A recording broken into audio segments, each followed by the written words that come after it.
Ready?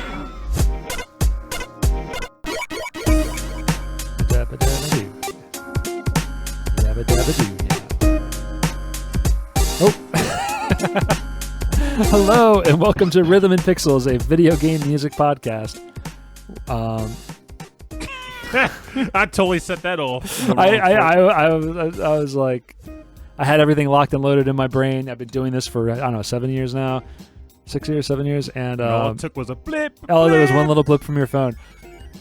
Welcome to Rhythm and Pixels, a video game music podcast. My name is Rob Nichols. And I'm Blip Blip.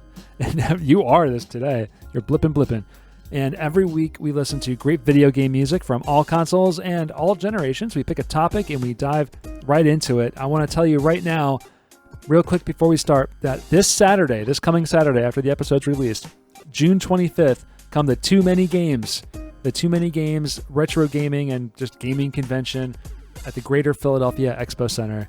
Come to that convention this coming weekend. It's going to be big. It's going to be fun. There's going to be music. There's going to be games. And there's going to be us at 6:30 p.m. on Saturday. Wait, what time?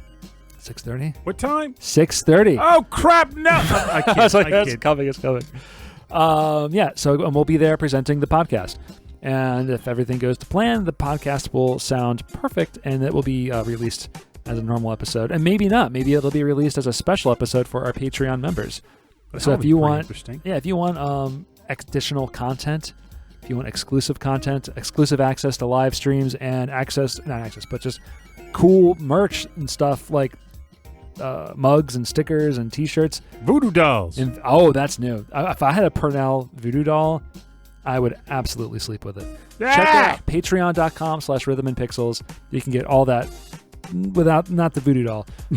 No voodoo. Yeah. A little concerned about not so much that it's Purnell, but more concerned about the cultural appropriation of having a voodoo doll. Yes. So, but yeah, check us out on patreon.com/rhythmandpixels if you're interested in that stuff. And if not, that's cool too. I hope you enjoyed today's show. Today's show is a little brought to you in part by it did sound a little bit like that.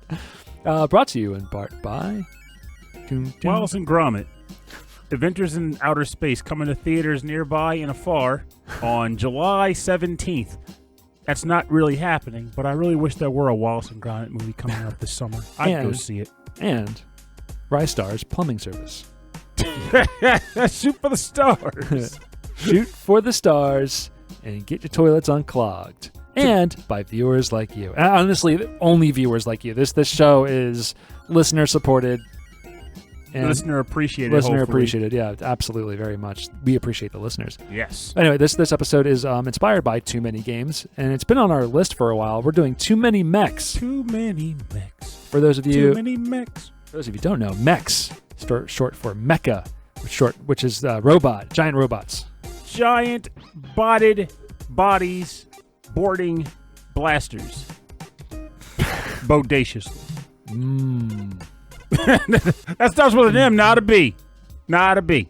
Getting bodied. That's right. So, Mecha have been around in video games since the beginning of video games, I feel like, right? Anime, too. Like, I was watching a video clip that a friend shared with me a couple days ago regarding, like, the evolution of, like, the Gundam franchise. And they showed a clip from a Gundam cartoon or anime from the 1970s. Oh. And then they redid it in 2021.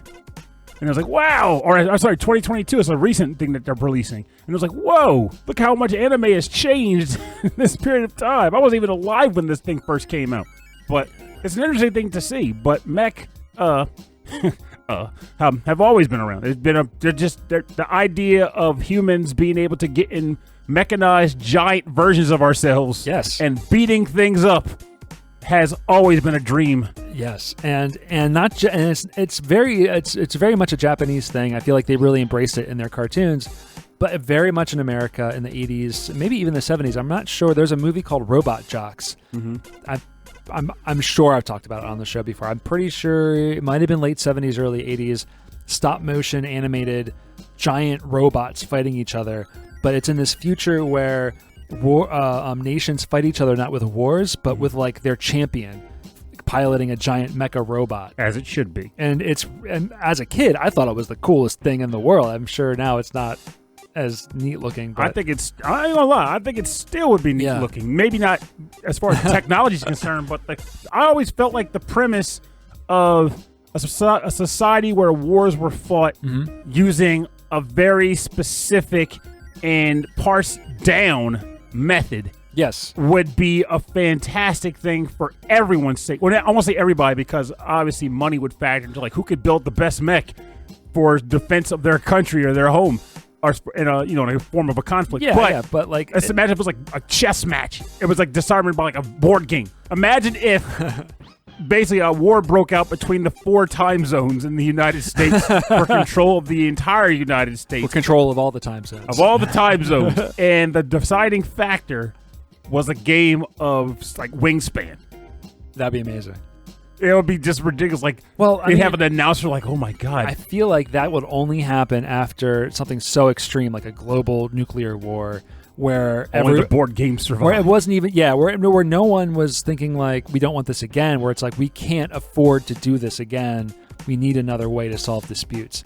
I think Star Trek was kind of like that too. There's something in Star Trek, it was like 2020 or 2030 when something like that occurred, and then that's when the world decides to do away with like global conflict and go to the stars. Fight out there. Conflict in space. Yeah. Fight in space. Fight it out there. But yeah, they've been doing that a lot in the new Picard series. So check that out. That's really, really awesome. But no, so Mecha in games, we're going to have all sorts. Like there's going to be type games, or simulation type games. There's going to be side-scrolling beat-em-ups. There might be cooking type games. Cooking Mecha. I wish there were cooking Mecha. Ooh, just like Mecha. There's going to be strategy games. A lot of Mecha strategy games, especially like on the Genesis and the Super Nintendo. So I'm really excited to get into a lot of these. Now, were you always into giant robots, or can you think of a time like when you were a kid when you like first discovered Voltron? A giant robot. Was it Voltron? It was absolutely Voltron. Because obviously Gundam, I want to say Gundam was older, but I didn't find out about Gundam until my late teens. Yeah. And even then, at least at the time, I wasn't as drawn to the old style animation as I would be now. Like now I'd appreciate it more. But back then I was like, oh God, Speed Racer, this is the stuff that my uncles would talk about how great cartoons were. Yeah. And I'm like, this is not good. Now I'm like, Speed Racer's fun. I can appreciate it. Yeah, it's fun. It's campy, right? Maybe they even realized it was campy and they leaned into it. Yeah, for me too. It was on, I forget what day of the week it was, but we'd watch Voltron, and it was right before or right after they played old school Robotech. Mm-hmm. And I was obsessed with Robotech because and also we couldn't find any of those toys around here. There were models, but like you had to know where to go, especially back then. So I'm also wondering, I guess technically Transformers shouldn't count as mecha, because even though they're giant robots, they are the robot. Like there's no one piloting them. There's no one piloting them, right? Yeah, and I feel like Robotech kind of works because they turn into planes, but like they're mostly robots. Yeah. Right? And then in junior high or high school, I got into a game called Battletech, which is a tabletop war game in which you play like little miniature mechas like fighting each other. And we got really into that. And there's a number of video games based on Battletech, because that was a really popular, not just a tabletop war game, but also a tabletop RPG. And honestly, I think I got to stop doing that. I'm sure if Tim listens to this show, he's like, God, stop saying honestly, Pernell. But honestly, you need to quit. I do need to quit. Yeah. I really do. But I got to the habit of looking at my Switch games while trying to come up with this episode, or tracks for this episode, and I realized I'm at the cusp. It's pretty much done now. I'm down to my last 124 megs of space. What's going to happen? You're going to get a second Switch? No, I got to start getting rid of games, or at least archiving them. I can't believe you're just not considering a second Switch. I have, but we just had a conversation where I'm concerned about spending money on a 3-day plane trip. So the idea of buying an extra Switch is even lower on the scale. I can look through your game collection and find some ways to make some money. No unloading of games. No, hear me out. No. Money matches. Oh, that would be fun, except for the fact that I get so stressed out over money matches. Exactly. No, not selling your games. No, I mean playing for money. Gambling. Yeah, I get stressed for gambling. And I call him Gambler. I've actually tried to do like money matches for like Magical Drop 3. Oh. And that I can do. The ones you're like very confident in. Yeah, but even then I keep the stakes low. I'm like, hey, $5 a round. And if I lose $5, I'm like, oh, that hurts. But it's not even a combo meal. It's a gallon of gas. They have a Twinkle Star Sprite. Too many games are going to have a Twinkle Star Sprites machine. Are you trying to hit money matches and Twinkle Star Sprites? I'm saying I'll play you for $1. Or a slice of pizza, which at too many games is probably $12. Yeah, pretty much. And honestly, I would. Jeez, I gotta stop saying that. I'll take that bet. I would take that bet because I already know the character. I would use everything. I'm ready. Instead of saying honestly, you can say, you know what? You know what, Bobby? You know what? All right, let's get into some tunes. I have a lot of great music. If Hank Hill piloted a mech, it would run on propane. It would run on propane. It would have a giant bring the propane tank. It would definitely shoot fire. Yes. Yeah. I would be the best. See, they're talking about bringing King of the Hill back. Bring King of the Hill back as a mecha show. Oh yeah, but King of the Hill, like future King of the Hill. You know? Yes. Yeah, that'd be great. King of the Cosmos. I don't know. But I guess he'd have to fight against the actual King of the Cosmos. I don't know. The mech ain't right. Bobby, mech ain't right. Get your head out of the stars, Bobby. You'll never be a pilot, Bobby. I would watch this. I would watch this show. I'm in. All right, so we're an odd-numbered episode. Today's podcast is 33-3. So this is also 333. Oh, darn it! We wasted the opportunity to use that number. I knew you were gonna like feel bad about that. I feel horrible about it. We could have really used this. I'll come up with something later. I'm sure something's gonna happen. All right, so let's start us off. What music do you have for us and the listeners? All right, this now comes from the game that I think we've actually played on the show in the past, which makes me sad because I only got around to playing it myself finally today. What's that? That is the game Metal Storm, and this is level 2 from that game, composed by Taro Watanabe. And this is for the NES, right? Yeah. Oh, what a great game.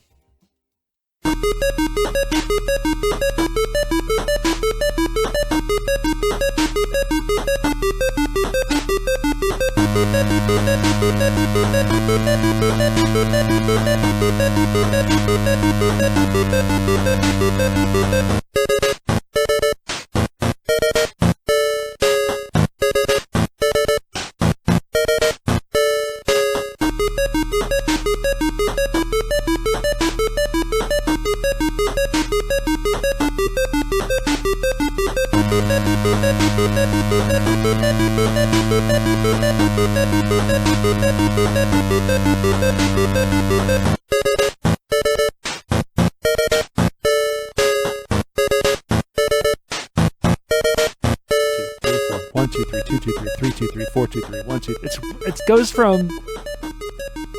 That's so cool. This track goes from 3/4 to 4/4. Is that why you were counting? Yeah. So right here it's a 3/4. I think it's in a 4/4. Yeah. Then back to the waltz. Yeah, it's such a jammer, isn't it? It's so good. So you're listening to level 2 from the game Metal Storm, released on the Nintendo Entertainment System by Irem Corp, which is a company name I don't think they're around anymore. I don't think so. And this was composed by Taro Watanabe. So this is one of those mech games that sat in the pile of like games I wish I could have played back in the day and never got around to playing because I never saw it. Honestly, I don't think I've ever seen. I've never seen the game in the store. It's okay to say honestly. Honestly, it is. I've never seen it in the store, but I've seen it in Nintendo Power, and I never got around to renting it from the store I don't even know if I've ever seen it at West Coast Video or anything like that. But I was always renting it. Maybe that's why. You monster! That's why I was always going. Because I remember playing this game. I got a little close to the microphone. I remember playing this game a lot, and I think it was because I was able to rent it so frequently. And it was so hard. I think there's only like 5 or 6 stages to the game, but the animation is really, really, really good for the NES, and the size of the robots are huge. Yes, and I like the idea that it involves gravity. Not enough games allow you to play around with gravity mechanics. So you walk from left to right typically on a stage. You shoot and you can jump. that's the way the cookie crumbles. Giant mechs will show up as your opponent, sometimes like turret guns, sometimes like wall-crushing machines and all kinds of things. And you shoot at them. But the thing that makes this game stand out from the rest of the herd is that at any time you can pretty much press the jump button in like the up direction pad on the direction pad while in the air, and you can invert gravity, and everything around you typically inverts with you. So if you're walking with a mech and you try to dodge it, if the mech isn't fastened to the ground, he'll flip to the ceiling too with you. I like this level in particular because the level wraps around. So if you were to just try to invert gravity and shoot upwards, oh, that's right. You just kind of go to the top of the level, and if you go high enough up, you'll see that where you came from originally, which makes me think that was meant to be like a cylinder, and you're inverting around a cylinder. That makes sense to me, yeah. Like, I was trying to give you that impression that you were like kind of, then that's why it would wrap. Because none of the other stages in the game wrap. It's mainly left to right or kind of a maze. Mm-hmm. This one's kind of a maze too, isn't it? Well, not so much a maze, because you still go left to right, but depending on whether you're on the ceiling or on the floor, that determines what paths you'll be able to take when you're going right. And you'll get access to certain power-ups, and other cases where you won't be able to get certain power-ups. But I like the idea of trying to do that. Just work with that on an NES cart, no less. Because the only other game I could think of on Nintendo, or honestly even... it's okay. In that period in time was maybe Mega Man 5. And in that game, you couldn't control gravity. Gravity was determined by the arrows on the board. In Mega Man 5, gravity controls you. So many at the Mega. Yeah, it's that mechanic in this game is integral to the game. Like, the game is built around that mechanic, and because of that, it makes it that much more difficult. I don't think it's one-hit kills, but it kind of is. Kind of is, because once you get hit, like, you're messed up. No. In this game, I believe there's a power-up that will allow you to absorb a hit or two. Oh, is that what it is? Yeah, but when I was playing it, there were a few times where I would walk up on a guy, he would walk into me, and boom, I was dead. But then there were other times where I would get hit, and I'd be able to absorb it, and I think it was due to a power-up I was able to pick up during a stage. Okay, so that makes sense. But as I was playing an NES game without a manual, those power-ups were just things. I didn't know what they were doing. I just saw the letter A, and I wanted it. Yeah, the last time I played this was on an emulator on my DS. And just because I remember, I have a lot of fond memories of this game. I needed a map for this stage in particular, because you start going in the wrong direction, you can really get kind of messed up. Because with a game this difficult, running into enemies is not optimal. Yes. You want to avoid the enemies. But it was fun to try to mess around with it anyway, just to kind of experience it. I feel like I will go back and try to do a little bit more with it. Right now with the Summer Games Challenge, though, I have to really conserve my game time because I keep stretching myself way too thin. Like, I started playing Monster Hunter Rise. I mentioned it a few episodes back, but I'm actually trying to play it. And as you can probably guess, you're not beating that game.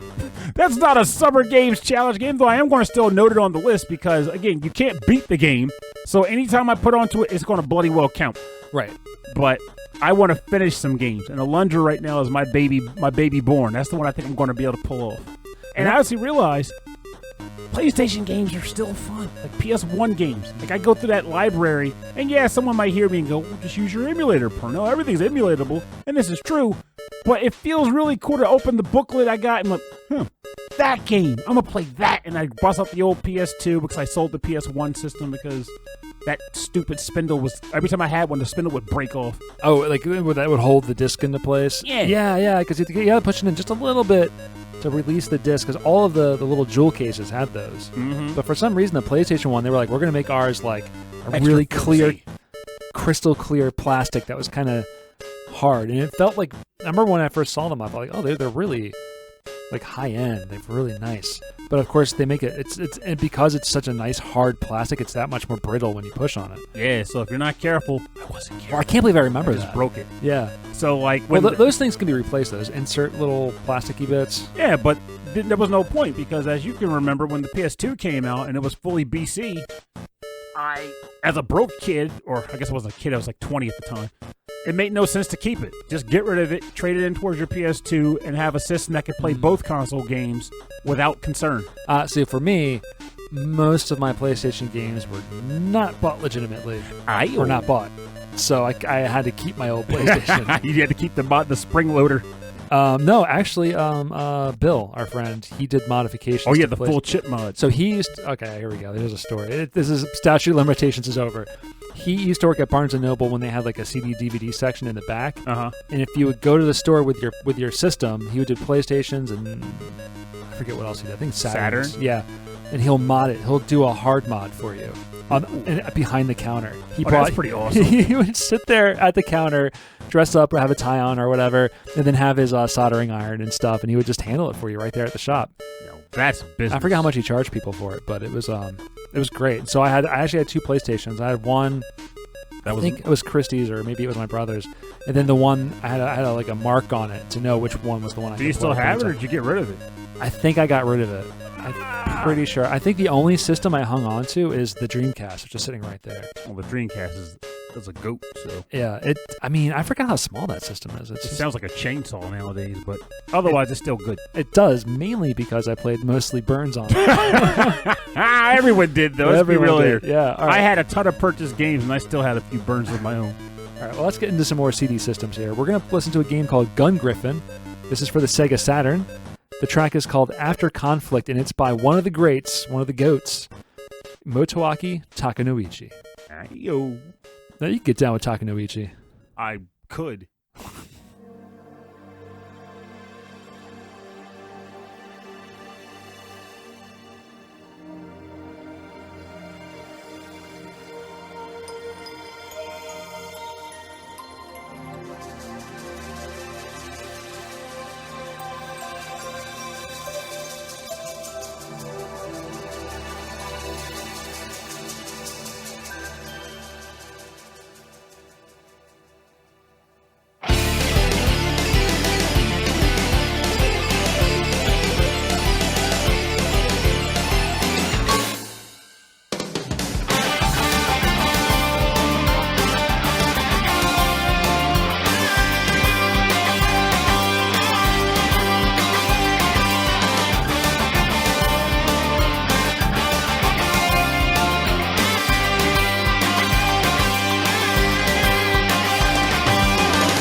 my God. That was After Conflict, which I believe might be the ending theme to GunGriffon for the Sega Saturn, composed by Motoaki Takenouchi. I think I just melted Brunel's face off. That was really, really good. I never played this game. We looked it up on the break, and I can totally see why I didn't play the game, because it probably wouldn't have appealed to me on the shelf back then, that's for sure. But, oh man, this OST track, this track, this is good. It's good, right? It's really good. So, this sounds like something I would have been enjoying on the TurboGrafx CD. Yeah, right. Yeah, today is all about Sega for me, and I'm considering the rest of my final composers for the Masters of EGM, and I went hard on Sega. Sega got me going hard on Sega. Well, Sega had great composers. Choose my words carefully there. And Motoaki Takenouchi of Shining Force 2 fame. And you can kind of get a little bit of that, because like in Shining Force 2, it's very militaristic, right? But like the themes are super, super heavy in that game. And I feel like the melodies are really, really strong and very complicated. And this has a lot of that going on. But man, man, you want to go back, because Shining Force 2 it didn't have a lot of tracks, but every track in that game is a regular looper in my soundtrack of the day postings. So I don't know if I'd say they were like heavy in that game, but they were definitely expressive, very expressive tracks. I'm trying to think some of my favorites, like, because it's hard to convey. This is where it sucks. You're the guy with the words for describing music in regards to a technical standpoint. Well, how would you describe it if it were food? Oh man, we're going down the crunchy road, huh? It's a little crunchy. Yeah, exactly. You can. I feel like I know it's very. As you know, I could probably do it. It's got a bit of a whipped topping vibe to it. Okay. So lots of holes for air. Yeah. But the airflow is very relaxing, and yet it also keeps you driven. Kind of like someone spreading it on top of a nice slice of key lime pie. So that, aside from the key lime pie part, it tells me that it's an energetic track that's driving forward, but the instrumentation's kind of sparse, so it has a lot of air within the track. Yeah, it's a little light. All the instruments have a lot of space with each other. Yeah, that makes sense. Very light and air. See, this one's full. This track is full on arcade awesomeness. This is someone taking a food processor and just jamming it all together. I love this track. Taking the carrots, the string beans, the solos, the instruments, the ground beef, the mushy peas, the potatoes, the meat. We're talking a Thanksgiving smoothie. This is a Thanksgiving track. It's got everything I want for my family. It's so good. What was I going to say? Oh, GunGriffon. The game GunGriffon. I'm sure it's more of a simulation style game. It's first person from the perspective of a mecha taking on other things. Very early 3D graphics, kind of like a Silent Hill 3D graphics meets Descent a little bit. It doesn't look that exciting to me. It doesn't. It looks very drab. It kind of gives me the same vibe that a later game did, despite the potential for being an amazing game, which is... Gotta hate the fact I'm whiffing on it. It had a whole controller. I owned the controller. Yes. Steel Battalion. I almost said metal group. Metal Griffin. Metal Griffin. Metal Harpy. Yeah, exactly. You want more from that game, but really what that game was about how complicated it actually would be to pilot one of these things. Which in itself would be fine, but it was extremely realistic in the sense of piloting a mech in the air that game takes place in is like a slow hulking behemoth, right? And it's like, brrr, brrr, like, oh man, I want virtual on with that controller. Yeah. You want the nimbleness of a Gundam fighter bouncing back and forth and dashing. Yes. This game it looks much more like you're driving a tank around. Yes, and I have no time for that. It's too slow. But in a 3D space, again, like kind of in a sandbox 3D space.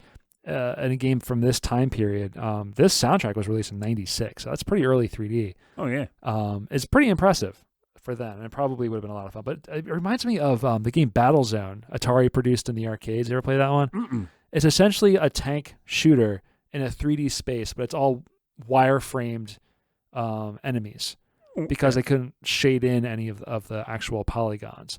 But super early 3D that works really well. Maybe on the next break, you got to see if you can pull that up on the screen because I have never seen that. Ever heard of it? It's really old. And I used to really enjoy it. I had an old school versions of it or an emulator for it, like when I was a kid.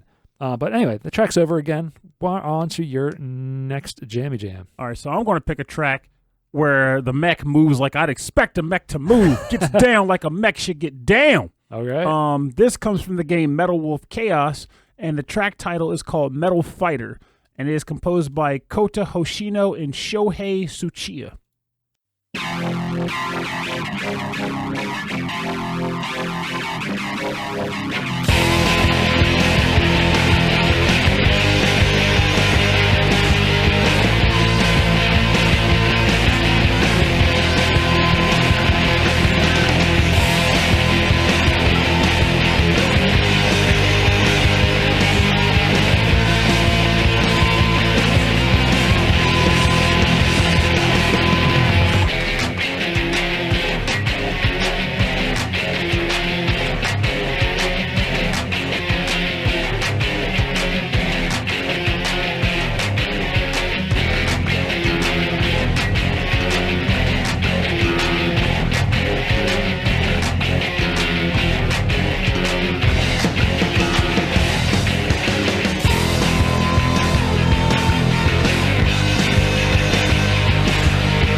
Welcome back. You are listening to Metal Fighter from the game Metal Wolf Chaos, originally released on the original Xbox. I hate that they named one of the newest Xbox One, because I can't call it the Xbox One or the first Xbox. Because we can say PlayStation or PlayStation 1. We can get away with that. Yeah. In fact, they call it PS1. It's PS1. Can't say Xbox One because there's an actual console called Xbox One.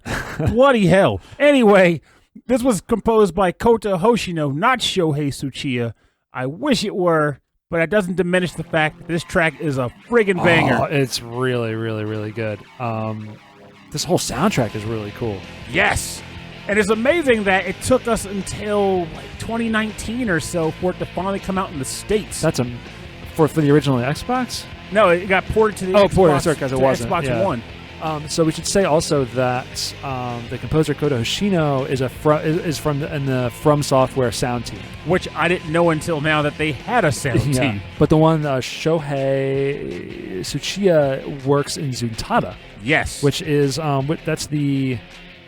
I was going to say Namco, but it's not Namco. It's Taito. The Taito sound team. Yes. So it's kind of this soundtrack's got the Taito sound team, the From Software sound team, and I honestly wonder if he was a part, if they were considered Well, I guess they were Zuntata, because Zuntata's been around forever. Yeah, but it makes me wonder time. if he was a part of Zuntata at the time, or if he was just kind of moonlighting away from them to work on this OST. Yeah, maybe. Or maybe this game was a combination, like a From Software and Taito kind of working together.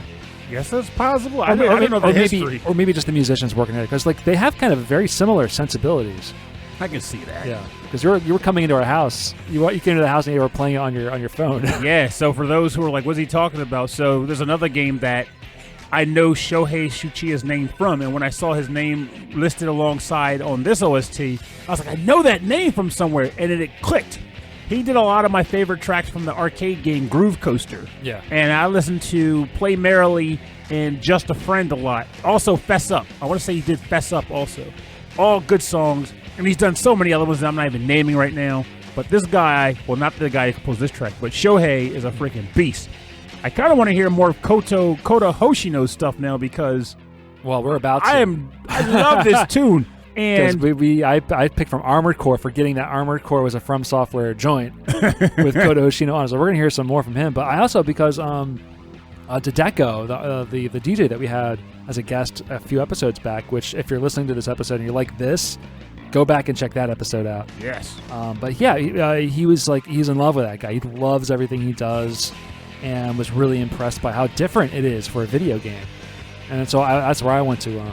But I gotta say, before we move to the next track, just in case anyone's listening to this and they somehow don't know the premise of this game and how amazing the premise is. Oh, that's right. Especially in the current, this is not even taking it political, just if you're familiar with what's going on in regards to certain bickerings between the previous president and vice president, this resonates well because the premise of this game is the president of the United States in this context piloting a mech against the vice president of the United States because the vice president was attempting a coup of America and the president wasn't having it, so him and his secretary are just like going around just like smashing up mecha armies in this. And she's like having these like really hilarious quips with him during the scenes where she's like, Mr. President, your poll numbers are going up. Look at them. All these explosions are great for your ratings. It's like those weird statements like that. And it's a Japanese developer. Like, what were they thinking about? Like, oh, well, Americans are crazy and they love blowing stuff up, so this is the story. I'm not going to lie to you. For me, at least, mission accomplished because the premises is so absurd. What's also interesting is that this was not released in the States, even though it's a game about an American president smashing up things with his giant robot. Yeah, it originally came out back in like 2004 or so. Maybe we just weren't ready for that. Or or maybe they just got tied up in localization efforts for all we know, because it was always in English. Like, 'cause I remember our friend Max, he loved this game back then. He would always tell stories about it, but it didn't get to the States until it got a port to the Xbox One in 2019 or so. This sounds like a Max game. Like, he'd be like, hey, guys, and when you play this game, you're the president.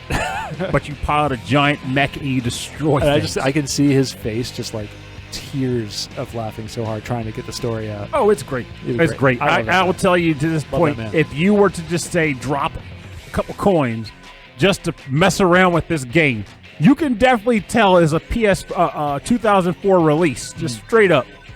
Nonetheless, also early From Software, and if you think Dark Souls can get clunky and slow, yeah, but this game is still fun. Despite all of that, it holds up in the humor department, the WTF factor, and just, I want to have a good time for a little while. Turn my brain off and have some fun. Well, this music, to me, that's good time music right here. Yes. Which is really, really good. So our next track is also From Software, or from Software. The title is Armored Core 4, again by Kota Hoshino. It's arranged by Ayako Minami. And talk about clunky. Armored Core is all about clunky robot gameplay. Like, it is not designed to be like fast, paced. Slow, methodical. Very slow, very methodical, very difficult controls. So this track is called Twist It, composed by Kota. Twist It Good. Twist It Good. Composed by Kota Hoshino and arranged by Ayako Minami.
That was Twist It from the game Armored Core 4, composed by Kota Hoshino and arranged by Ayako Minami. Man, that's good, right? Yeah, it was really good. Bip, bop, oh, up. I didn't even sound right. But I loved that component of the song. It made me feel good. It did that thing where sound just kind of passes through your ears, and you just kind of feel it. Oh, you just feel it. You just feel it. It's so... And it's just that it's got that driving kind of classic punk sound where there's not a whole lot happening. You know what I mean? Like the like that bass line doesn't change a whole lot. The guitar doesn't change a whole lot, but it does a whole lot with the rhythm, and it just sounds like dirty. You know, it sounds raw. It does. That I love.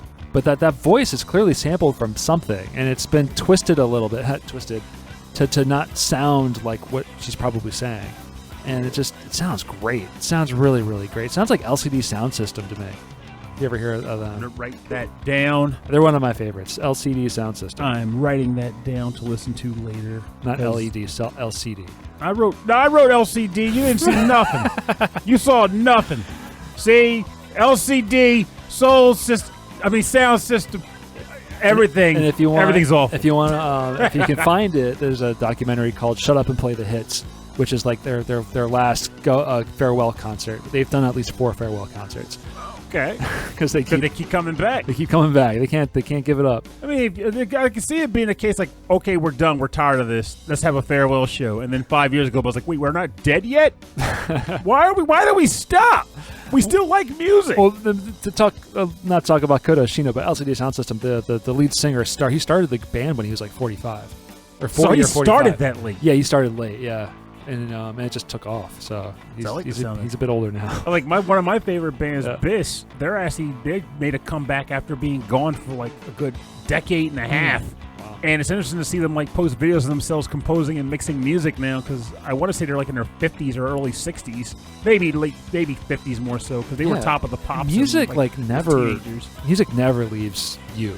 You know what I mean? Especially if you've played it and written it for so long. What a thing about it, though, is like when they first hit the scene, their whole image was like, we are like young adults who refuse to grow up. That was their shtick. Yeah. And then they grew up, so they had to kind of get with the times. You can't fight that. No, they can't. So it's interesting to hear them come back now trying to compose music, and they still have that youthful energy. But you can tell it's like, yeah, these are adults composing now, but they are okay with that, and it's still awesome music, and I love giving it a listen. It's been great. Yeah. But it's also still got some absurd lyrics sometimes, too. That's what I love, though. I mean, like even like something like this, like you could say this has absurd lyrics, because it's like lyrics not to be lyrical, but just as another instrument in the song. That's how I listen to metal. And to me, like, I played Armored Core 1 and Armored Core 2, which were on the PlayStation 1 and PlayStation 2, respectively. And it's like the music from those games and then the music from this, I'm like, what did I miss when I stopped playing these games, you know? Because like the music from those games is like kind of cool 90s, like, ooh, techno, futuristic sound, but kind of grimy too. And this is like, no. We're playing rock music today. Yeah, I'm all in. But like really clever, like it does sound kind of futuristic a little bit, doesn't it? But this is telling me now, especially with the keyboard that comes in the end. Yeah. Both of the tracks we just picked from were from software games, and for anyone who's been paying attention to video games in the last decade can tell you at this point that they're pretty much all in on the Souls franchise, because that's where they're making their money. I kind of want to see a Souls mech game. Like, I want to see them merge the two franchises now, or styles of gameplay. Like, what if we took a mecha and threw it in a world that just kept evolving over time? Like, it was just like this weird pocket dimension that would reset itself here and there, which is how you can get the whole Souls concept in there. Like, the pilot gets thrown back every time his mech blows up or something. Yeah, and in that same huge universe with all that additional like lore and story, but all about mecha. Yes. Yeah. I would be happy seeing these weird, grotesque mutant mechs. Oh, that'd be cool. Like Cronenberg mechs. And they're fighting those out in the wastelands. Yeah. I would play that. Where it's like half mech, but like the arms are where they shouldn't be, and like maybe part of it's made out of like animal skins. Yes! That would be cool, right? Yeah. I would play it, and I bet it would shake up the franchise too. Like, this is we're taking the Souls franchise to strange new places. Number 8. Number 8. Oh, man, that's great. Maybe that'll be Armored Core 8. Who knows? All right, we're on to your last track of the set. All right, so This was going back to being a little on the lighter side because for some reason, despite having not played my own friggin' copy of the game, I decided I wanted to pull from it because the OST is honestly very good, and it's a guy. So this comes from the game Kirby Planet Robobot. The track title is called Heart of Steel, and it's composed by Hirokazu Ando.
Welcome back. You're listening to Pink Ball Activate from the game Kirby Planet Robobot, composed by Hirokazu Ando, released on the 3DS, and apparently there's actually an album version that's not called Heart of Steel, but apparently every singular place you generally find it referenced, people refer to it as Heart of Steel. Yeah. And it might be related to the game, but I don't know. Why? Because I'm holding my copy in a shrink wrap right here. It's covered in plastic. Yeah, my game has a heart of plastic. So I bought the game when it came out. Can you be surprised to hear that I've never opened my copy and played it? But power up with robot armor and then inhale enemies to gain their abilities. That's classic Kirby. That's what Kirby does. He eats and he yeets. That's what he eat and eat. Eat. Kirby Quest. But I generally just buy Kirby games when they come out. Whether or not I have time to play them is another story. But I am a sucker for Kirby fun. So I can see myself playing around with this over the weekend, but let's be realistic here. I'm going to get home, probably consider opening it, and then go, no, I got to finish Alundra for Summer Game Challenge. Got to do Alundra. Got to finish Alundra for the first time ever. So what is... Do you know what like the hook of this one is other than just robots? Well, that is pretty much the hook. In this Kirby game, his planet gets invaded by robots, apparently, from another robotic universe, and he becomes capable of piloting a mecha suit. And the mecha suit can be imbued with typical Kirby abilities too. So it gets like electrical powers or fire powers. But then when he's not piloting the mech, he can become a doctor. What's that game that most people go to get a PhD, He just eats a medical professional and becomes a doctor. The easy way out. He goes to school, but he eats all of his teachers. He doesn't even go to school. He just goes to the hospital and eats the first guy who walks up. I'm feeling kind of sick. Oh, what a cute little... Ah! So what game is it where people are posting the memes of like Kirby like eating like a refrigerator and a car? Oh, that's the newest one, Kirby in the Forgotten Land. So in one, the first Kirby game ever, which I kind of chuckle at because as fun as the game is, they've had Kirby games where he's been able to absorb like an entire star system in a sense. Like he has like this weird cosmic consumption power. But in this game, he can't swallow a car. It gets stuck in his mouth and somehow that gives him the ability to control the car. Which is interesting because in this game, he doesn't consume the robot to become the robot. He pilots it. He gets inside of it. He's like, oh, I know what to do about this. I've watched Gundam. Apparently, he ate a mech. He ate a Gundam pilot. He ate the mech, yeah. And now he's able to pilot mechs. That's what it is. He didn't eat the mech. He ate the mech pilot. He ate the pilot, and he has pilot powers. Cute little evil devil, him. Kirby is... I've said it in the past, and I stand by it. Kirby is one of the most powerful video game characters in existence. Yeah, I'm going to agree. I had one friend refers to him as an eldritch god. Yeah, he's one of the old gods. Kirby was here before. He is here with us now. He will be here after. He will be here long after we're gone. That's right. Because he is. I mean, for I'm as not long as people can draw a circle, they have Kirby. And two little eyes. We'll have Kirby. He'll be here. And you might be thinking, Pernell, how is that possible? That makes no sense. Like, genuinely think back on some of the Kirby games you may have played from beginning to end. That's very important. You got to remember the endings of these games and who his final opponents tend to be, and also just what he's capable of and how resilient he is. Kirby is busted. He's absolutely busted. And you can only imagine the fact that it is in Smash Bros. I love the fact that they were so committed to the Kirby character that they gave him a new hat for every character they introduced. I love that. Every single character. So he's able to consume them and have a hat on them. Yeah, because he gets. If you're not sure how familiar you are with the Smash gameplay style, but there's like the A button and the B button, and the direction you press does an attack. Right. Yeah. So the standing B button is like a special for a character, like a general special attack. If Kirby eats a character, he gets that character's special B attack. And he gets the hat to show that that's the power he's got. So early on in the games, it was like, okay, Kirby can get 10 different powers, big freaking whoop. And then it was like, Kirby can get like 23 powers. Okay, we're getting a little spicy here. And now we're to the point where it's like, Kirby can get like 85 different powers, and we can't stop this trade, so... I've been playing more because my nephews are really into it. That's like the only game they have on the Switch, which I think is a little disappointing. Yeah, and they don't so much. They don't play it a whole lot. I argue with those kids all the time. Like, get more games. We were all there, and their older brother was visiting, so there's 4 of us, and we were all playing. And the first few games, characters. We did unlock somebody. I forget who. But the first few matches, I was sort of like, oh, I can't play this game. I'm not good at it.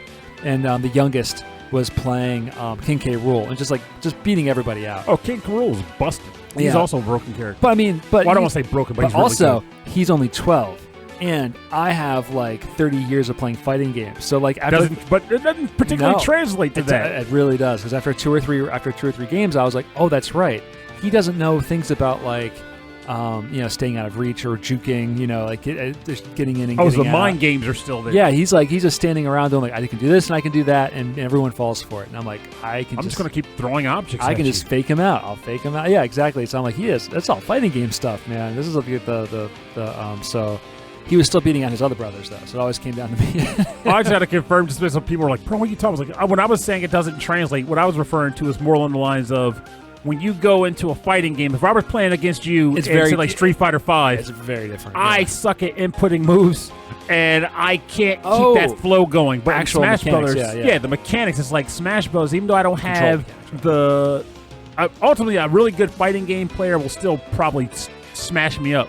But just by virtue of the gameplay styles and how the controls work, a novice can come in and start to pick it up faster. Yeah, it's actually hard for me because I'm so used to having the Street Fighter 6 buttons, each one doing something completely different. Which is why she like Ryu and Ken, because if I remember correctly, you can use their normal inputs in that game to do their specials. They're more powerful if you do them. Oh, I should definitely play them then, because I only use the tiny little half controller. Oh yeah, that's frustrating. And that's all they got. And then forward B or regular B. Like, it confuses me every time. And even in like the new Street Fighter like 5, there's characters that fight like that, and I can't play them. I get so mixed up. I have to have like quarter circles. I have to have. I'm gonna have to keep that in mind. If I ever go over there knowing I'm going to be playing Smash Bros, I got to charge a controller or bring both of my Joy-Cons for one controller or something. Yeah, definitely.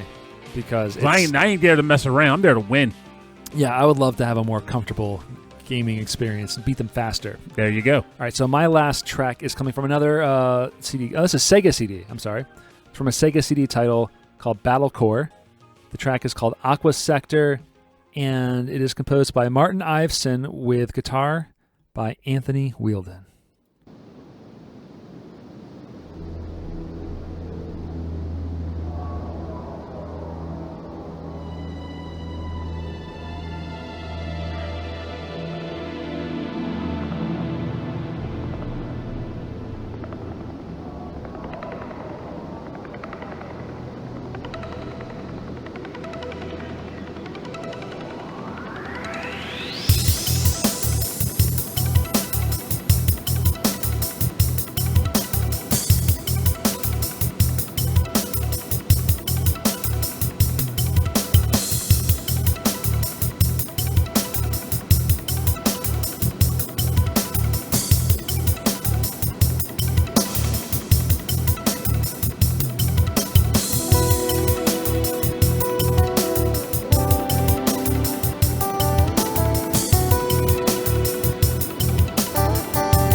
You're listening to Aqua Sector from the game Battlecorps for the Sega CD. Music composed by Martin Iveson, featuring Anthony Wheeldon on guitar. It's pretty slick stuff, isn't it? Oh, I like it. I've been bopping over to boom, boom, boom. It's great stuff. It's such a groove too. In the game, again, this is in the vein of GunGriffon, where it's kind of a simulation-looking style game, very early 3D gameplay, and 2D sprites on 3D spaces. So in this case, though, it actually looks like you're inside the cockpit of something, and you're looking out into the space, but you're very slowly moving forward or backwards and left and right and shooting 2D sprites in a 3D space. Mm-hmm. But this music is. Oh, it is a jam. Oh, it's a jam. And the funny thing about Sega CD, looking back on the games that were released on this system, I had Prize Fighter, we had Sewer Shark, and we didn't have, thank heavens, we didn't have Marky Mark. Whatever the crap that game Oh, you didn't own that game? We did not. I was like, oh, yeah, they had that in the States. Like, aside from those two that I named, Sewer Shark and Prize Fighter, every game I had personally on that system, with the exception of Dark Wizard, which is I also personally liked, was pretty much made by Working Design, or ported by Working Design. So they were pretty much Game Arts games. Oh, okay. And I'm thankful for that, because that was my Sega. Those were my primary Sega CD experience games. Popful Mail, so Falcom. So that's good. I mean, those games are worth quite a fortune now. Yeah, I think I still have. I don't have the Lunars anymore because I sold those when I got my Saturn. But a friend and listener, I think he still listens to the show, Dave Taylor, he pretty much gave me, as a gift, he gave me a mint copy of Popful Mail that he found like cheap at like a flea market. Wow. He was like, I could have flipped this for a lot, but I know you've been looking for this game, so here you go. I'm like, that's oh, God. And that's so nice. I still have it. In high school, we were collecting a lot of classic systems, and Chris, our friend Chris, he found his Sega CD, and like I think the only game he had for it was like Sewer Shark and something. Oh God! Else. But like he is like, of all of us, and we were into like the campy stuff. He loved camp. He loved John Waters movies. He loved Plan 9 from Outer Space. He loved all of that campy, like the early 60s Batman. But he still loved Sewer Shark. Because it was campy. Like all of like the really old, early like full motion video games were like... It reminded me of Captain Power. Like I finished Sewer Shark. Yeah, it was I don't know why. Captain Power, right? Yeah. So for those who are like, what the heck are you guys talking about again? Because we're old people. Captain Power was a toy line that came out back in the 80s. And you would go out to the store, you would buy the actual ship that you quote-unquote piloted. It was like a ship that was on like a trigger, like a gun handle and a trigger. Right. And you just held the ship and you pulled the trigger to fire the gun's lasers. But you would also purchase VHS tapes that you would put into a VHS player, and it would play a cartoon that was like, hey, you're going on a space mission. And during the mission, when planes were on the screen flying around, they would fire bullets. And they would also have, like, their thrusters exposed with this, like, I don't even know what the technology was called, but essentially these, like, red pixelated-looking spots. Yes. That would reflect light back at your ship. Right. It was very similar to how a Duck Hunt worked, where when you just fire the gun, the screen blanks out, and everything is black except for where the hitbox is, which is white. Mm-hmm. And the gun itself would just look for illuminated pixels. But these toys... I guess they were looking for specific colors that weren't anywhere else in the frame except for those one places. And so you would, as a kid, you would fly the ship at the screen and move it around, avoiding the bad things, and then pull the trigger on the good things. And I guess it kept score. I never had one. But the show, I used to watch the show on TV. Watch the show. I loved it because you could play the game with the show on TV, which I thought was super novel. That's pretty cool. Yeah, it's pretty cool. Because I just remember every time you finish a section of the thing, it's like, okay, charging lasers. It go burp, burp, burp, burp, burp, burp, burp, burp, burp, burp, burp. I remember the enemy ships were called Biodreads. Wow, that's good memories. I had no idea what they were called. That's all I remember from that show. That and the toys, which my family never really got. So, but yeah, watching the show, I used to love all that stuff. I just think back on I listen to this music, and we're talking about this old show and this old game. I'm like, I bet you if we go back, music in that show is nothing like this. Oh, God, no. It was, they laid it on the table. The music was pretty much standard fare, like G.I. Joe, Centurions, that style of music. So typical not Hanna-Barbera, typical 80s cartoons by like, was it like something Spears? It's going to come back to me like Brandy Spears or something. Oh, right, yeah. I'm telling you. But we should say the music before this fades out here. Martin Iveson, he worked on the later Tomb Raider games in the 2000s, such as Tomb Raider Gold, Tomb Raider The Lost Artifact. He worked on Chuck Rock 2. Ruby Spears. There we go. He did sound production on GTI Club in 2008, which is really, really good. And then one of the best Amiga soundtracks, Jaguar XJ220. Really, really, really good. Really, really good soundtrack. Really great theme music. Martin Iveson. Once I saw the name Martin Iveson, I was like, we got to listen to this today. Okay, the track is fading out, and we are getting into the part of the show that we call the bonus round. Ruby Spears. You found it? Bonus Spears. Bonus round. Also, Ruby Spears cartoons. Bonus Spears. Bonus round is where we play covers and remixes and arrangements, and sometimes just more either wacky or vocal tracks that we wouldn't normally play in the normal segments of our show.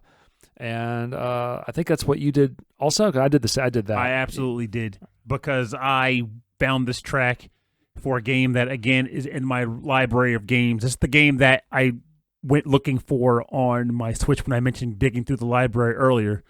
I need to start playing it, though. But it doesn't matter. I watched the opening, and that's enough for me for now. And I got this track. This track is really good. What's the track? It's called Dash and Strike, and it's from the game Hardcore Mecha. I don't know what other consoles it's on, but I do know it's on the Nintendo Switch. And it's composed by Daisuke Kurosawa, featuring Hironobu Kageyama.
Break and rush, we can't hear that.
Welcome back. You were just listening to Dash and Strike, the theme from the game Hardcore Mecha, composed by Daisuke Kurosawa, featuring Hironobu Kageyama.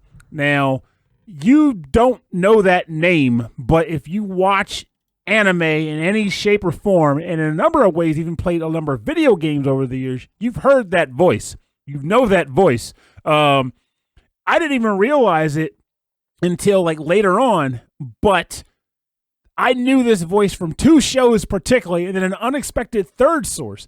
This guy's been doing vocals for shows since the early 80s. He did the theme song for Dragon Ball Z, Chala Hey Chala. He did the theme song for the anime Zinky, which one of the first animes I'd ever watched back in the early 90s. He did the theme song for Mystical Ninja starring Goemon. If you played that on the N64, was like we played that on the show. Yeah. He was the vocalist for that. Okay. He's done so many. Like, if I could just, he's so animated. His voice is so animated. Like, this passion. Like, he has been around the block. I swear. Like, I'm looking through this list of stuff, and a part of me just feels like there's tracks on here that I probably don't even realize are tracks I've heard just because the names don't stand out to me. But he's been at this since at least 1981. He's been at this my entire life. That's amazing. He's been working on theme songs my entire life. And he's still doing it. And he's still awesome at it. This game is a newer title? Yes. So I might be wrong on the date for it because, yeah, I buy games just on a whim sometimes. But I want to say this was 2020. Okay. So within the last, at least the last 5 years? Oh, absolutely last 5 years. Absolutely last 5 years. This is really good.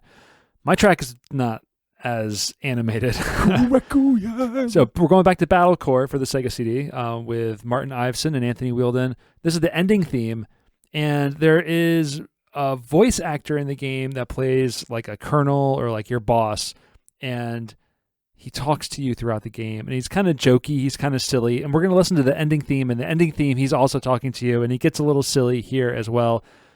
This is from the soundtrack that I could find online. It's hard to find anything more about this game on YouTube. I'm going to have to find like an emulation of it or something just to get more from it. But here we go. The ending theme from Battlecorps, Martin Iveson with Anthony Wheeldon featuring in-game voice by Guy Miller. Real fine, sweet meat. You finally showed what you're made of. Brings a tear to my eye just to think about it. Congratulations and all that backslapping kind of stuff. Well done. Real great. Nice working with you. We should really do this again sometime. Make it soon. It was a real blast. You took them out. Did this. Showed them who's boss. You're the boss, sweet meat. You deserve a medal. One of them big shiny ones with lots of colored ribbons and stuff. I'm so impressed. I think I'm in love. We should get married, settle down, buy a nice condo on one of Jupiter's moons. 3 kids, maybe 5. 3 boys and 2 girls. And a dog. Not a big dog. Medium size. Maybe a pit bull. Call him Kevin and his boy.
Yeah, this is a podcast. I'm glad you like it. We should get married sometime. Have kids, 5 kids, 3 So girls, weird. 3 boys, 2 girls. It's a funky jam, and clearly someone was having a really fun time doing A grand old just time. talking over it. That was the ending theme from Battlecorps from the Sega CD, composed by Martin Iveson, guitar by Anthony Wheeldon, and I'm pretty sure that's Guy Miller doing the in-game voice, getting a little silly at the end of the game there. I'm not sure. I think this is from, like, it's actually ripped from in-game, but it could be like an official CD or maybe official recording that they did. And like they were just like, okay, we'll just be silly. This is the ending of the game, so Just have fun. You beat the game. Congratulations. because there's no voiceover in any other tracks that I was able to find. Like the last track was all just instruments. So I'm glad you picked this. yeah, I like it. it's a good way to kind of beat the game. close the show out on something a little funny there. So, but hey, that's an ending from Battlecorps for the Sega CD. And for more information on the bonus round, please go to rhythmandpixels.com, where we have links to artists, Bandcamp, SoundCloud's, YouTube pages, where you can go find music and, stream or buy the music and support these artists.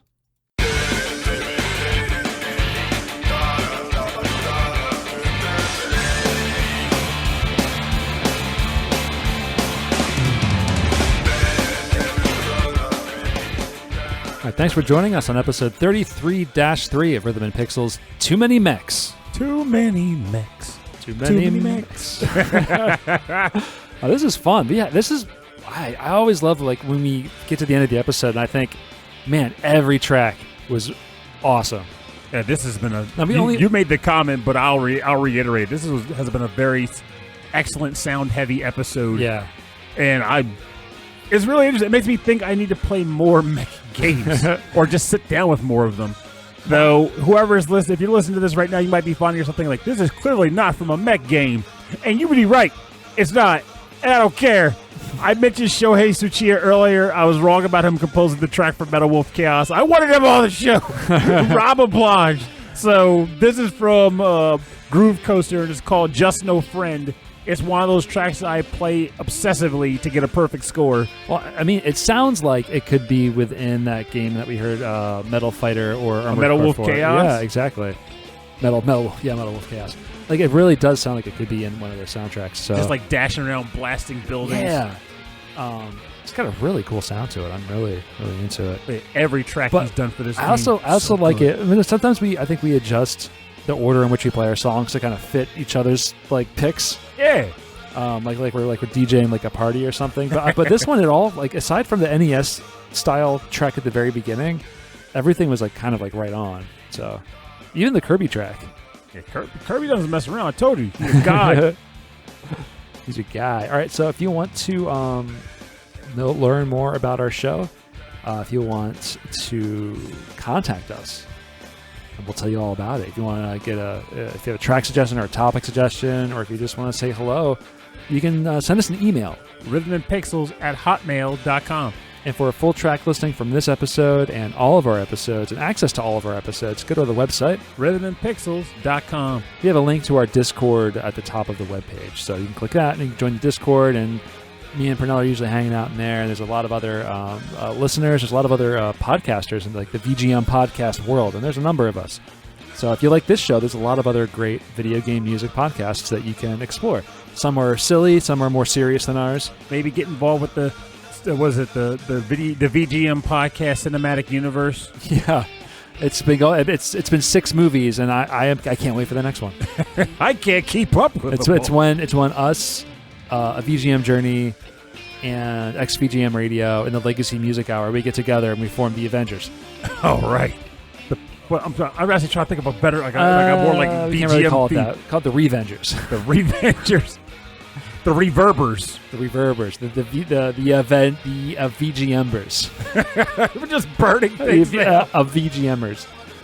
So check them out. There are some great podcasts out there if you look them up, and we have them linked on our YouTube page as well. So if you or have a hankering for some more video game music, you can get access to all of our shows on our YouTube page, and we also have a 24/7 8-bit and 16-bit radio station playing nothing but 8-bit, 16-bit classics, deep cuts. It's all curated music by myself and Pernell. That's my secret, Rob. I'm always jamming. You're just jamming all day long. That's right. You never stop popping. Never stop popping. Don't stop popping. Don't stop, never stop popping. So check that out on YouTube page. It's youtube.com/Rhythm and Pixels. Really easy to find. If you just type Rhythm and Pixels, all one word is usually the best way to get it, to find us anywhere else. Check it out there. And if you want to support the show, the best thing you can do is to tell people about it. Tell people that you're into video game music and you're listening to this cool podcast. You can subscribe or click the like button on whatever platform you're listening to. That helps us out a whole lot too. Sidewalk chalk it. Yeah, I love that idea. Make a huge Purnell sidewalk chalk man rocking out to like a boombox, and then breakdance on top of the picture of Purnell. There it is. Rhythm and Pixels, popping and pop. I love that. Throwing down the beats. You can also support us by going to Patreon, patreon.com/Rhythm and Pixels, and there all of the money goes towards the file hosting. It goes towards equipment. It goes towards us traveling to conventions to present the show there. So that is super helpful to us. And by a member, you get access to exclusive content. You get access to additional content in old episodes. Our episode 0 is on there if you want to look back for that one. Which, on a random side note, I might be able to start putting some other things.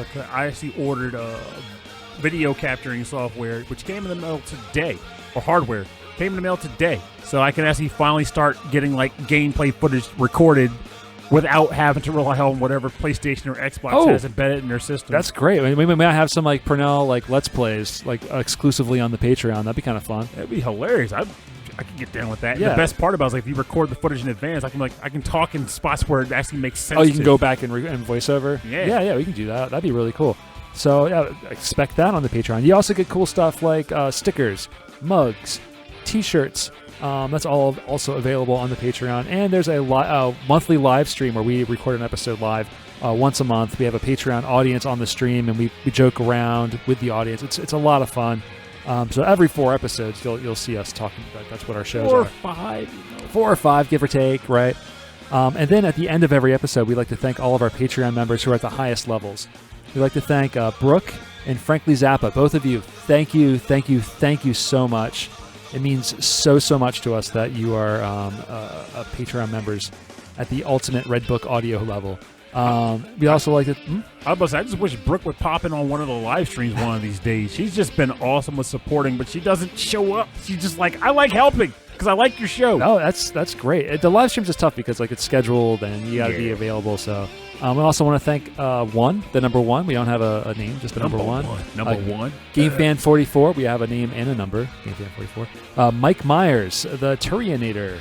Ulf Person, Vashin8060, Alex Messenger, a host of AVGM Journey, a fantastic podcast, Andreas Milberg, Brian Pitt, Cameron Worma, Carlos, Kung Fu Carlito, host of the Heroes 3 podcast, a podcast all about Asian cinema and Kung Fu movies. I want to thank Chris Steenerson, Chris Weisner, a.k.a. Musashi219. The Wise Guy. Christopher Senstrom, Chuck Kowalski, Davey Cakes, David Taylor, Enchilada Regol, Harold Howard, Triple Jeff.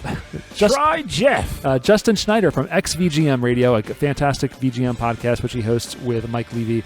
Keith Shusterman, Martyris. Martyris, who... Is it Tiris? Martyris. Martyris, the host of the Re-VGM podcast, a podcast only about arrangements and remixes and covers. Michael Bridgewater, Dr. Michael Bridgewater. Rage Cage, host of the VG Emporium. Oh, the muck that spit the rake on clearance. Actually, he's going to do the episode that I joked about a couple weeks ago. He's going to do it. I look forward to it. So thank you. Where was it? Rage Cage. Reinhard Silkova, Sleepy Smart, Steve Miller, Taco, Ed Wilson, host of the VG Embassy, and Zach Thornbach. Thank you, and many, many more. Thank you all so much for your continued support of our little podcast. Thank you for supporting us. Really appreciate it. It honestly goes a long way. You get you see people support the shows. People are listening. People are interested in the show. So thank you for having our backs. Thank you very, very much. Again, we'll be at Too Many Games this coming Saturday at 6:30 p.m. Check us out. We'll be hosting our Masters of VGM podcast. So it's going to be fantastic music from fantastic composers, and we're going to have some games, and we're going to have some fun jokes and talk with the audience as well. Hopefully there's a good-sized crowd on a Saturday Hopefully there's an audience. We might be fighting some concerts going on at the same time, but if you're there and you want to learn more about game music, you want to hang out with some cool peeps, check us out, Rhythm and Pixels, 6:30 p.m. on June 25th. Be there or be somewhere else, brother. It's be there or be square wave. Anyway, thanks everyone for listening to the show. My name is Rob Nichols. And I'm Pernell. Have a great week. And remember, God, this is a weird one. I just thought about for something like the idea of like riding a bike, rollerblading. I don't know. Summertime is happening. Don't just keep your butt in the house all summer. I know it's hot outside. I know you want to just play your games, and playing games is great. I mean, we're doing a whole summer games challenge. But there's no harm in grabbing a bike if you have access to one. Some rollerblades if your feet aren't size 16. Canoeing, kayaking, inner tubing, piloting. That's the theme here, obviously. Take access to just like piloting an actual vehicle of some sort. Go outside and enjoy the summertime. Tell people to get activity. in their mechas and get outside. God, I wish we had mechas. Really wish we did. I'm just amazed that I can still come up with these things here. There's so many of them. Sonic says. What? What the hell?